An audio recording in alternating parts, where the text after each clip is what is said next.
నమస్తే అండి. నేను మీ దేవరకొండ ఉమా. నక్షత్రాల్లో భాగంగా అశ్విని నక్షత్రం కోసం మనం చూస్తే అశ్విని నక్షత్రము మేషరాశిలో సంచారం చేసేటువంటి నక్షత్రము. 0 దగ్గర నుంచి 13.20 డిగ్రీల దాకా సంచారం చేసేటువంటి నక్షత్రమే అశ్విని నక్షత్రము. తురగముఖ అశ్విని త్రీని అంటాము. అంటే గుర్రము ముఖ ఆకృతిలో 3 నక్షత్ర తారలు మనకి ఆకాశంలో దర్శనమిస్తూ ఉంటాయి. ఇది మేషరాశిలో సంచారం జరుగుతుంది కాబట్టి నక్షత్రము అధిపతి కుజుడైతే అశ్విని నక్షత్రానికి అధిపతి అశ్విని దేవతలు, అదే విధంగా గ్రహాల్లో ఆధిపత్యము కేతు వహిస్తూ ఉంటారు. మేజర్ గా అశ్విని నక్షత్రం కోసం చూస్తే ఎవరైతే చూసేటువంటి వాళ్ళకి డేట్ ఆఫ్ బర్త్ లేదు అంటే మేము పేరు బట్టి చూసుకుంటున్నాం అనుకుంటే కనుక చూ, చే, లో, లా అనేటువంటి అక్షరాల మీద మీ పేరు ప్రారంభమైతే తప్పకుండా మీరు అశ్విని నక్షత్రం కింద మీరు ఖరారు చేసుకోవచ్చు. అయితే అశ్విని నక్షత్రంలో జన్మించిన వాళ్ళకి జనరల్ గానే అధిపతి కేతు కాబట్టి ఏంటి అంటే స్టేబిలిటీ అనేటువంటి ఉండేటువంటి అవకాశాలు ఉండవు. ఎలా అంటే టెంపరీగా డెసిషన్ మేకింగ్ ఉండడం కానీ, టెంపరీగా ఒక చోట పనిచేయడం అంటే సెటిల్మెంట్ కోసం చాలా కష్టపడడం కానీ ఇలాంటివి ఎక్కువగా కనబడుతూ ఉంటాయి. ట్రావెలింగ్ బాగా ఇష్టపడుతూ ఉంటారు. వీళ్ళు దేంట్లో బాగా సెట్ అవుతారంటే హీలింగ్ అండి. అంటే 10 మందిని మోటివేట్ చేయడానికి, 10 మందికి ఆసరా అవ్వడానికి ఉపయోగపడతారు. కానీ వీళ్ళ లైఫ్ లో వచ్చేటువంటి ఇబ్బందులు మాత్రం చాలా ఎక్కువగా ఉంటాయని చెప్పొచ్చు. అండ్ ఇంకోటి ఏంటి అంటే వీళ్ళకి బాగా గ్రాస్పింగ్ పవర్ అనేటువంటిది చాలా ఎక్కువ ఉంటుంది. ఇంకా చెప్పాలంటే ఏదైనా ఫాస్ట్ గా చేయడం, ఫాస్ట్ గా వదిలేయడం, అంటే సాహసోపేత నిర్ణయాలు తీసుకోవాలన్నా వీళ్ళే, వెంటనే దేనైనా వదిలేయాలన్నా వీళ్ళే. ఆ రకమైనటువంటి ప్రభావాలు వీళ్ళకు ఉండే అవకాశాలు ఉంటాయి. అయితే కెరీర్ లో స్టేబుల్ గా ఉండేటువంటి అవకాశాలు తక్కువగా ఉంటాయి. అశ్విని నక్షత్రం వాళ్ళు ఎవరు చూస్తున్నా మీ కెరీర్ మీద ఇంకా ఎక్కువగా ఎఫర్ట్స్ పెట్టండి, చాలా ఇంపార్టెంట్ అది. అయితే మేజర్ గా మనం మాట్లాడుకుంటే ఒక్కసారి వాళ్ళ యొక్క చార్ట్ ని మనం గమనిస్తే ఒరిజినల్ ఫస్ట్ లార్డ్ కుజుడు అవ్వడము, ఫస్ట్ అంటే 8th లార్డ్ కుజుడు అవ్వడం వల్ల అప్పుల పాలయ్యేటువంటి అవకాశం అంటే రుణ బాధలు ఎక్కువగా ఉంటాయి. కోపము అనేటువంటిది చాలా తగ్గించుకోవాలి.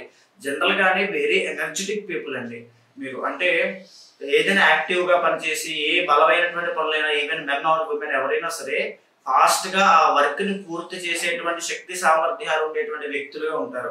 ఇలాంటి వాళ్ళు డిఫెన్స్ కానీ, మిలిటరీ కానీ, పోలీస్ కానీ ఇలాంటి బలమైనటువంటి పనులు లేకపోతే సాఫ్ట్వేర్ ఫీల్డ్ కూడా బికాస్ కుజుడు కాబట్టి మ్యానుఫ్యాక్చరింగ్ యూనిట్స్ కానీ వీటిలో చాలా బాగా రాణించేటువంటి అవకాశాలు ఉంటాయి.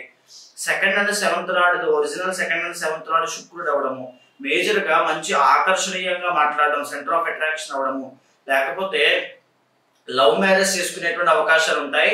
ఇంకో ప్రధానమైన విషయం ఏంటి అంటే పెళ్లి చేసుకున్న తర్వాత ఏదైనా మెన్ ఆర్ ఉమెన్ ఖచ్చితంగా మ్యారిటల్ లైఫ్ మీద చాలా ఎక్స్పెక్టేషన్స్ అనేవి ఉంటాయి.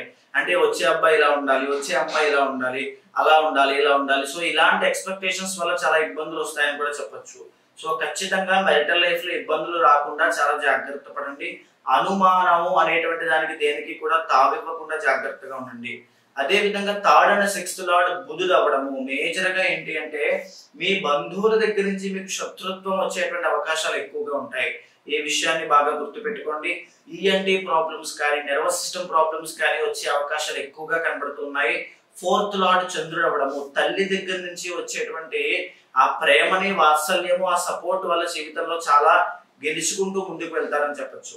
అదే విధంగా గృహ నిర్మాణాల విషయంలో అంటే మీరు ఏదైనా ఇల్లు కట్టుకోవాలనుకుంటే చాలా కష్టపడాల్సి వస్తుంది. లేట్ గా ఆ కళ నెరవేరడం, సొంత ఇంటిగా నెరవేరడం అవుతుంది. ఇంకా చెప్పాలంటే మీకు కనుక సంతానము ఖచ్చితంగా ఈ మఖా నక్షత్రంలో కనుక జన్మిస్తే అద్భుతమైనటువంటి సంతానంగా వాడు మంచి పేరు ప్రఖ్యాతులు మీకు తీసుకొస్తారని కూడా చెప్పచ్చు. అయితే మేజర్ గా 9th and 12th లార్డ్ అండి, విదేశీ యోగాలన్నీ కూడా అద్భుతంగా యోగిస్తాయి. ప్రొఫెషన్ పరంగా విదేశీ అంటే ఫారెన్ లో సెటిల్మెంట్ కాకుండా టూర్స్ అండ్ ట్రావెల్స్ చేయడము ఇలాంటివి కూడా చాలా బాగుంటాయి అని చెప్పొచ్చు. 10th and 11th లార్డ్ శని అవ్వడం, మేజర్ గా ఏంటి అంటే ఎప్పుడైతే శని అయ్యారో ఉద్యోగ ప్రాప్తి అనేటువంటిది చాలా బాగుంటుంది. ఏదైనా ఒక సంస్థలో, కంపెనీలో, ఫ్యాక్టరీలో వర్క్ చేసేటువంటి అవకాశాలు ఎక్కువగా ఉంటాయని కూడా చెప్పొచ్చు. అయితే మేజర్ గా వీళ్ళకి ఎలాంటి వృత్తులు చాలా బాగుంటాయి అంటే బాగా గుర్తుపెట్టుకోండి. డాక్టర్ ఫీల్డ్ లో అశ్విని నక్షత్రం వాళ్ళు అద్భుతంగా రాణిస్తారు. మెడిసిన్ ఫీల్డ్ లో అద్భుతంగా రాణిస్తారు. ఫార్మసీ ఫీల్డ్ లో అద్భుతంగా రాణిస్తారు.